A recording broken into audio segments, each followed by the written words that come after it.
यह एक नूतन अभिनव अटे। विकसित भारत बिल्डेथन 2025 एक नूतन अभिप्राय जहाद्वारा पिलामानक मध्यरे एक एकता सृष्टि करने सहित ताकू नूतन ज्ञान परिवेश सहित खाप खाई चलवा प्रेरणा दे थाए। द्वारा पिलामानकर आग्रह सृष्टि हेबा सहित आत्मनिर्भर हेबे एवं विकसित भारतर सहयोग करिवे।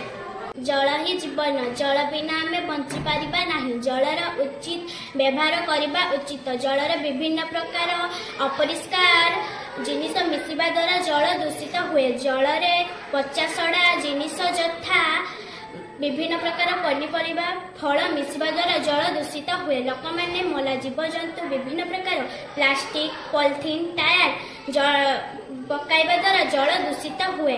तेणु एगुड़िक सबू रखा निहाती आवश्यक। तेणु आमे शपथ नेबा जेपरी पानी दूषित हेबाकु देबा नाही। तेणु कुहा जायछि जल बिहुने सृष्टि नाश।